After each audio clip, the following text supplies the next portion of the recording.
you might be familiar with Libs of TikTok. It's this account that chronicles the excesses of the ultra woke liberals on TikTok, all of their crash outs and mental breakdowns, especially post-election. And there is a new account of the same type called EBT of TikTok. And these people are panicking over the possibility that they will lose their EBT cards, their SNAP benefits, starting in November due to the ongoing government shutdown. So SNAP benefits are going to run dry. This is the bio here. EBT of TikTok says over 40 million Americans receive SNAP benefits through EBT cards. That is 1 in 8 Americans. Make America work again. 1 in 8 is actually a crazy number. I would not have guessed. I mean, maybe I would have guessed higher or way lower, but that is quite a shocking figure. And this account is just chronicling minute by minute all of the people freaking the F out about losing free food from the government. It's just countless examples you can scroll through, but we're only going to show a couple. People are threatening to start mugging customers at grocery stores who are paying for their food. They're threatening to shoplift their food. They are threatening violence and riots, all publicly with their full faces and government names showing, with zero self-awareness of how this is going to work out for them. Whenever the discussion of civil war would come up, and you know, when you work here, the topic of civil war does oftentimes come up. I said, you know, I think that people are kind of too comfortable, and I don't mean that like as in they're too comfortable per se, but the idea is like they're not starving, they're not wanting for food, that real riots would start when people couldn't eat. But I was considering that more along the lines of like food shortages and a lack of actual supply, like, you know, supply chain issues, not not just because the government was shut down because they can't pass this bill. Yeah, we don't have a food shortage. No. That's not the problem here. Another thing that they're saying on these TikToks is like quite literally like it's the government's job to take care of me. Maybe we'll get to that in a minute, but here is the first video. This woman is asking, what did you think was going to happen when food stamps get cut off in major cities like hers, Philadelphia? So y'all motherfuckers want to cut off the food stamps. Cut off the food stamps in the most important month that motherfuckers need food stamps. What did you think was going to happen? I live in Philadelphia. What do you think is going to happen? Well, there's people out here riding, stealing, and all this shit. Where you think I'm going to be? Yeah, here's my list, sir. Here you go. Thank you very much. Give a motherfucker $10. They come out with the whole fucking Thanksgiving dinner. Play with me. And this next TikToker shows off her shoplifting haul. Everything that she just stole from a store. She's in her car outside showing her followers what she's going to make for dinner that night. I'm out of the store. So they wanted $7 for this. Mind you, I don't have food stamps anymore. They cut me off. So I only had $22 left in food stamps. So this is what I stole. Okay, they wanted $9 for this. How much did the nails cost? Yeah, I'd love to know. I don't got $9. Then they wanted $2 for this. They wanted, sorry, it's all fucked up because it's been in my purse. $7 for this. I'm making some stuffed salmon today. These are needed. I'm not paying $7 for that. Okay, let me show you the most important thing to me. Short ribs. Take off the label so that you don't beep. Get your fucking meat. It's funny because it's like it's literally so easy to just buy rice and beans. How many short ribs is that?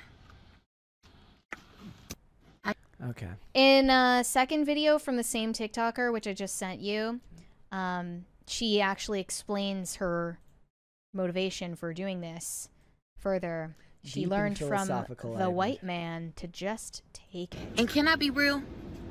More of y'all bitch ass niggas should have started taking shit from the motherfucking corporations a long time ago. Y'all just didn't have that shit in your motherfucking bones. Get out there and get in the motherfucking field like I told you. Everything out here is yours. Whether or not you take it, they call that shit free will. I call that shit eminent domain. You know what I'm saying? One thing I learned from the white men, take it! Hey, now! Take it! I don't give a fuck who's already sitting there. I don't give a fuck if your land was already established. Bitch, it's mine now, and I want it. So this is like That is reverse what we should be colonialism. preaching You're in the colonizing the grocery store by stealing the short ribs. Is that what we're talking to the about? fucking masses. Act more like a white man. Take it for yourself, bitch, and you won't be worried about who don't got it. You see what I'm saying? Get out there and ravish. Man, they're gonna start locking up the short ribs. It's crazy. Bro, sometimes I go skate just so that I don't have to make food. Sometimes I go skate. Mine's more usually like, I'm like, I don't want to eat extra. Like, have you ever heard this saying? It's like, you're not hungry, you're just bored. Yeah. Well, that works too when you're poor. You're not hungry, you're just poor. No, I'm just kidding. There have been times in my life where it's easier to go to sleep rather than to stay up just because you're hungry and you'd rather be awake, or you'd rather be asleep rather than be awake and hungry. Sure. Yes. So this sucks. Yeah. Another TikToker said that she receives EBT, and it literally effing is, as she put it, the government's job to take care of her. That is literally exactly what the F their job is. It is to make sure that their people can live, let alone have a good life or a decent life. So she thinks that the government is mommy and daddy. Well, I mean, if this person is unable to work or they're physically impaired, sure. I guess you could say like having social safety nets matters in a lot of ways. But what I just watched is not that. Oh, forget that. This other guy says that federal assistance like EBT should be a right guaranteed to everyone. No. Universal basic groceries. That's what it is. Universal basic McDonald's. Do you know who suffers the worst from all this is the people who are honestly like in a period of transition and they're using a program like this. And that does exist, so don't pretend like it doesn't. It may seem like a unicorn now, given the fact that how much bloat there is on these programs. And I have talked to people who have like worked in these departments who talk about how they're like, yeah, I just know they're lying. When I'm talking to them, I know they're lying.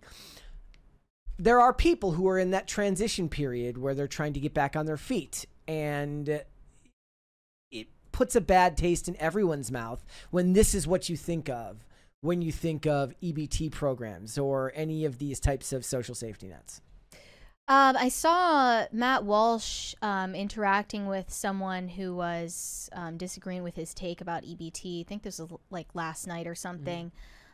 This guy was saying like, my mom uses EBT. I forget the details, but saying like she can still barely afford her groceries and she receives like whatever amount. If she has no dependents, she's likely getting very little. And then Matt Walsh pointed out something that is quite relevant to the discussion, which is that like where the government fails to fulfill people's needs, usually what happens is that both charitable giving and family, depending on each other, fills those gaps. And Matt Walsh said to this guy that replied to him, like, bro, like, help your mom. Like, that's a valid thing to say, because you have more of an obligation to your own family members than the government has an obligation to them. You're more obliged to help your mother than the government is, because that's actually implicating all of us. I mean, look, he's knowing nothing about that guy's situation. How do you know that that guy doesn't help his mom pay for rent, but can't afford to pay for both her rent and groceries? He's assuming just going off of what he's he assuming said. This guy's doing nothing for him. And look, I think in a perfect world, sure, you might say that, but I find that this is one of the things. Remember when we had the whole discussion about immigration? And I pointed out to people why I think most human beings, be it men or women, are not suited for leadership or for power, like the president or something like that. A lot of people can say that they want to deport. And turning people away at the border is fine. It's a whole nother ball game to tell somebody to deport your neighbors and the people that you live in the same area as, because you will see them as human beings before you'll see them as, numbers on a page that are taking down the U.S. economy and hurting the job market and all of those things. Your humanity tends to come first. And those large scale concepts, even if they're accurate, don't hit you the same way because all you see is a human being in front of you. When we're talking about something like this, it's very easy to say that the government should not be involved because we know that it's ripe for abuse, it's ripe for corruption, it's ripe for all sorts of misuse, as we're seeing in programs like this. But it's very different. Most people aren't going to look at a woman who might not have kids or might not have any family members to help her. Should a charity do it? Sure. But the point of the taxes, especially with the amount of money that they take in our taxes every year, is to wonder, should some of it not go to the people that actually need the help? In which case the problem is the corruption and the misuse and the scumbags like this who are making videos about the shit they're stealing because they don't want to just go work. I'm not going to throw the baby out with the bathwater because grandma who doesn't have any kids or family or anybody to help her, and she's going to be getting so little it's not even funny because she doesn't have dependents. She's not abusing the program. I know that's probably not a strong take here, but... Okay, well, certainly I think that more people are open to hearing, that money, that taxpayer money should stay here in this country, and we should not be funneling billions of dollars to other countries and war efforts. And we print the money anyways. However... Okay, well, just because we print the money doesn't mean that we. No, I'm saying that no, that's the opposite. What I'm saying is that we can't even catch up to it because we're printing more anyways. Yeah. And people are also, I'm sure, at least on the right, more open to the idea of at least scrutinizing the individual cases of people who might be abusing the system. Okay, somebody in the chat says, "Stop the suicidal empathy, Brett." Suicidal empathy would be saying that we should give every illegal immigrant food stamps and we should be helping this lady out even though she's stealing from grocery stores because society has kept her down. Saying that Meemaw down the street who doesn't have any kids, no family, no one to help her, that is not suicidal empathy. Okay, but I think that what we're saying is 1 in 8 Americans are not Meemaw. Yes. 1 in 8. No, absolutely. That probably means the majority of people that's who are why using SNAP are abusing it. But that's why I pointed out corruption. Then it becomes the eternal battle. How do you root out the corruption, which is so deeply instilled in these programs? How do you get rid of it? You almost can't. So what do? Do you get rid of all of it? And like I said, I'm not ready to, with the amount of money, like I said, that we spend every year on shit that doesn't matter, I guess I'm not ready to throw the baby out the bathwater. I would love for an investigative division to catch these people. And I do think drug testing would be a fantastic way to start curbing things for these programs. Certainly, yeah. Look, I can't. But they said, that's why I'm never going to be president. And that's why I would not be suited to make those calls. But I think when you exist like we do here, a lot of what we talk about is the theoretical. Somebody in the chat said, they said, I could argue that giving, that not deporting illegal immigrants dehumanizes the American citizens. I said, yes, that is a very, very well-spoken and rational perspective down the line, but most people won't see that if they live in cohabitate in the same places as these people, which is why it was so nefarious to begin with, to let so many people in and make them your friends and neighbors while turning them into a permanent slave class with no actual rights because they're not citizens. Well, people build sympathy and empathy for them. It's an extremely nefarious structure that's been going on for a very long time in this country. But I don't consider my perspective to be suicidal empathy. I think mine is the rational perspective for somebody who does believe in social safety nets. I just find it funny when people go on a public social media platform and openly admit that they're already committing crimes, but that they plan to commit worse crimes. Like, some of these people are saying, like, you know, we're about to, like, do the purge, like, we're about to start rioting and invading people's homes, saying that they're gonna loot Walmarts and Targets. People are doing that anyway. There are people saying, like, we're gonna rob all the white people, like, literally saying that, like, completely with their face showing, with their name showing, with their location. It's crazy. And, like, I mean, they're also, a lot of the time in these videos, they're openly admitting, like, I don't want to work, so I have EBT. Like, they're just saying, like, I don't want to work. Like, like, that's crazy. And that should anger everyone, including the people that agree with them about social programs, who are like, look, you're giving these programs a bad name. You're hurting the people who actually need help. You need to stand on your own 2 feet and do your best. If that means you get the help from these programs while you're starting out, so be it. But your goal, it's like when we talk about nonprofits, the goal should always be to make it no longer necessary. The goal should be that when you go on EBT, that you can see yourself getting off of it as soon as possible, and they should not be forever programs for people who are able to work. Here's one. Man says people need to get their ski masks ready to start coordinating how they're going to loot stores like Walmart.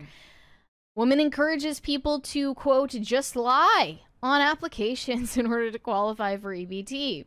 I wonder what they mean about lie. I wonder what they say lie about. Like, no, like, they lie about their income, like saying that they don't have any income. Don't they have to provide in order to qualify for more? A tax return or some type of, I don't know. I don't know. I make $1 a year. Yeah. Says she doesn't feel the need to pay for food, has been on food stamps since 2016. Another man says, I'm not paying for a damn thing when stamps get cut off, which also means I'm stealing. Another woman warns people who work at these stores to mind their business when they see people with carts of stolen products. She admits that people like her and her sister steal with or without food stamps. And look, and here's my argument to these scumbags, which is that they believe that these companies can just incur infinite losses forever. And then what do? You screw it up for everybody else in your community, because the store can't take endless losses day in and day out. Eventually, they will try a couple of things. They will lock the stuff up first. When that fails, they will close the store. And then every good, honest person in your neighborhood no longer has access. People who can't drive. That was me for 10 years. I didn't have a car. I had specific stores that I could go to because they were within walking distance of my house. And if people are going to be scumbags and steal from there constantly, the store will get shut down. Mm-hmm. Yeah, it is crazy how literally all of the women in these videos have extravagant acrylic nails on their hands. And I remember that shit is expensive, and I mean, if you have zero disposable income to spend on food for you and your kids, a lot of these people are parents. Mm-hmm. Yeah, I don't want to hear it from someone who's flinging their expensive nails in your face during their TikTok. Yeah. It's just crazy how out and proud they're being, though. Yeah. And violent. Like, they're openly planning to violently attack people. Like, it's one in the thing. streets. It's one thing to do so with shame because you just want to survive. It's another thing to proudly do so because you don't care. Yeah. Yeah. Like, I don't think they feel any shame. No. I mean, we've talked about that before. We need to bring shame back to our society. That would do us a lot of good, especially these people. Thanks for watching. Listen to full episodes of Pop Culture Crisis on Spotify. Keep up with us on social media and make sure you subscribe and ring that bell so you never miss the show. Bye, guys.